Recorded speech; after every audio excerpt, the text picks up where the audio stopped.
I remember a situation one day in the village when a woman actually went to till her land with her newborn, and she had to put this baby somewhere very safe under a shade somewhere, only to come back just to find a snake that is very well coiled next to the baby.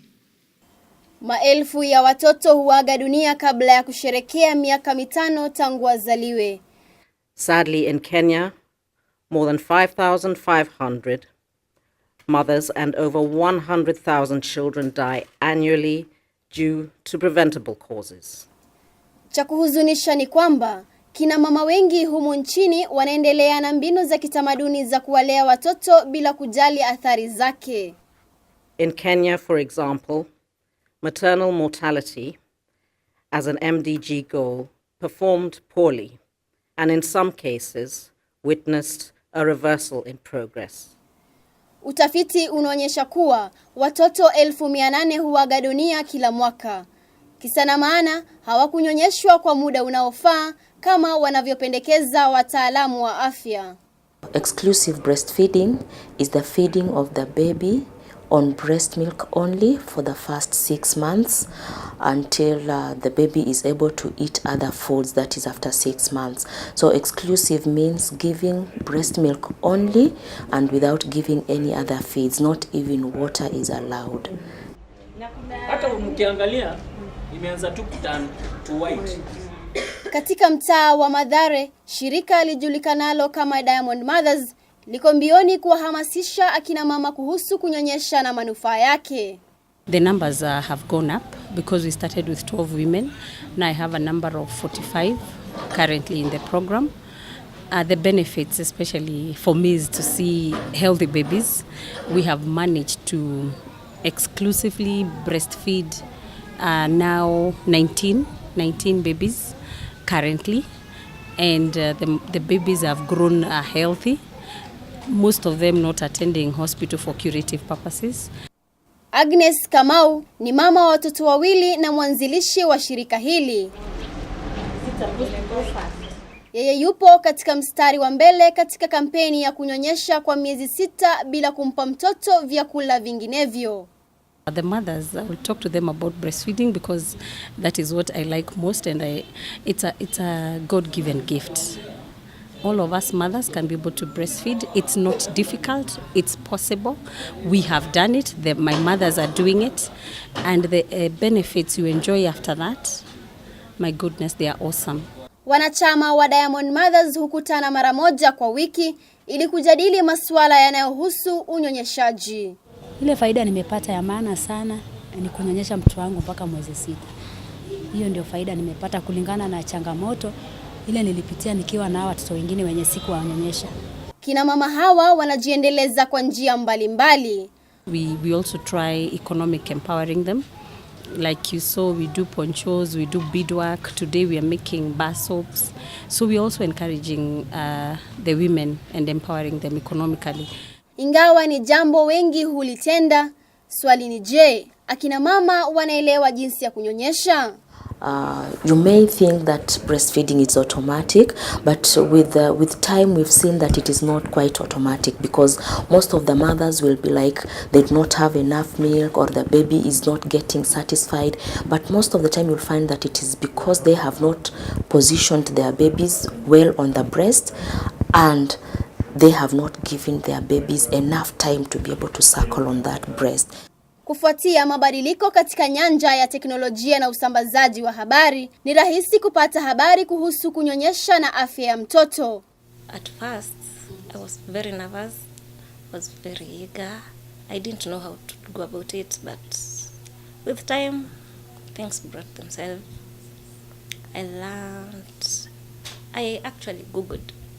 I used to go on through my phone. I Google. I know the experience. I know how to breastfeed. Those are the things that I used during my pregnancy. Kila mwaka mwezi wa 8, dunia nzima huadhimisha wiki ya kunyonyesha watoto. Mada ya mwaka huu humu nchini ilikuwa kunyonyesha na kazi. If actually the theme of this year's World Breastfeeding Day or week came 20 years ago, the theme itself, breastfeeding and work. Breastfeeding and work. If it came as 25 years ago, where will we be as a country? What we have seen is that with the increase in breastfeeding rates, which has moved from, actually it has almost doubled, from 31% to almost above 60%. This is very commendable. And again, also almost a corresponding decline in the infant and the child mortality. Wataalamu wa lishe bora wanapendekeza mtoto kunyonya pekee kwa muda wa miezi 6. Lakini wengi wanakumbwa na changamoto si haba na hawawezi kufanya hivyo. Nimepandana na changamoto sababu watu wengine bado hawaelewi umuhimu wa kunyonyesha mtoto. Sasa akikuja ukimuuzia anakuambia, wewe mama, nitakungoja unyonyeshe mtoto ama utaniuzia. Sasa pia unapata wale customer wa ukarimu wale pia wengine wanajua. Watakungoja watakwambia, ninyonyeshe kwanza alafu nishughulikie. Wengine pia hata moto watakushongeshea. Ili mama kuweza kumtosheleza mtoto wake, lazima ale chakula kinachofaa. According to the Global Nutrition Report, which is published in 2014, an estimated 40% of Kenyan children under the age of 5 in low-income areas suffer from malnutrition, or at least undernutrition. And this makes it more than a health problem. It's a social and development problem that needs to be addressed through collaboration between the public and the private sector.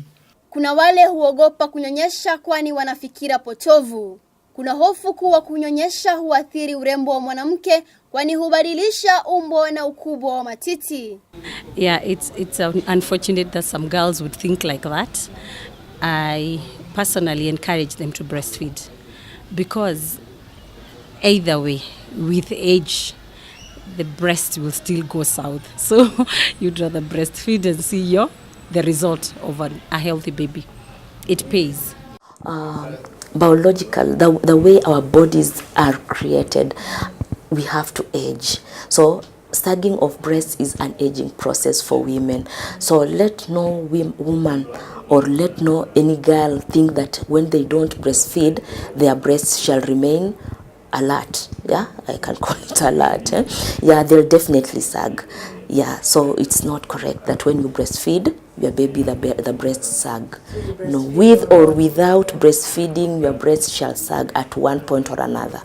Serikali ina mpango wa kuongeza idadi ya watoto wanaonyonya kwa miezi 6 bila kula vyakula au kunywa vinywaji vingine kwa miezi 6 hadi 80% kufikia mwaka wa 2017. The mother, the child, they are very important pillars in a family. We cannot ignore them. Ili ndoto hii ije kutimia, ni lazima sheria ichukue mkondo wake. Kulingana na katiba, mwanamke anayefanya kazi anafaa kupewa likizo ya kujifungua isiyopungua miezi 3. Lakini muda huu hautoshi na hii hupelekea watoto kutonyonya kwa muda unaotarajiwa pindi mzazi arejeapo kazini. We now see very many women either choosing not to return to work after getting their babies or settling for minimal careers so that they can spend more time with their newborns. Now, the negative effect of this really goes beyond simply career growth and company performance. It goes to the very children that we all work so very hard to support. So as employers, we have to remember that we have to enforce the Constitution of Kenya and give these children the best start in life. We are taking this opportunity to call upon government to fast-track the finalization of the regulation for Breast Milk Substitute Act to realize the object of the act. This is the next step. This is very important that we don't forget. Makampuni makubwa yameanza kuona umuhimu wa kuwapa watoto wachanga nafasi ya kupata haki yao. Humu nchini, mashirika mbalimbali japo machache yamewatengea kina mama wenye watoto wachanga vituo vya kunyonyeshea kazini. Recently, we've been seeing a number of companies which include breastfeeding policies as part of their negotiations with their trade unions. Employers should provide a place for the young mothers until they are 6 months. 6 months at least the babies and they can be handled at home. Real diversity and inclusion can't ignore the fact that women's needs in the workplace are different from those of men. You don't have to be that clever to figure that bit out. You can't ignore the needs of a person who brings life into this world. I wish to urge all employers and families to be more baby and more friendly by providing adequate time, space and support for mothers to continue breastfeeding and expressing milk when they return to work. Waajiri wanafaa kuhakikisha kuwa mazingira yaliyopo yanawafaa watoto wachanga. Lakini je, ni changamoto zipi huwakumba kina mama wanaonyonyesha huku wakifanya kazi na hawana vyumba maalum? It's astonishing that we still think it's, in the 21st century, we still think it's okay to ask a mother to express or to breastfeed in the toilet.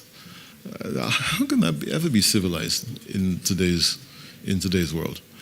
I was full. I couldn't handle it anymore. So the only option was to visit a toilet. That's one of the dirtiest places. I couldn't express the milk, so I poured it out. Ili mtoto aendelee kunufaika na maziwa ya mama, maziwa haya yanaweza kukamuliwa kwa kutumia mkono au chupa ya kukamulia almaarufu breast pump. Maziwa hayo lazima yahifadhiwe katika mazingira safi. With this breast pump, what you are going to do, this is a breast. So you attach the breast pump on the breasts. It should be grabbing at the areola. Okay? Yeah. Then now you keep, there are new ones that are in the market. Those ones that at least the pressure is more than what we are using today. So you make sure that this being the breast, then you are able to, you can hear that sound. Yeah, so that sound as it comes out, that milk will be going down. Then after that, you are supposed to remove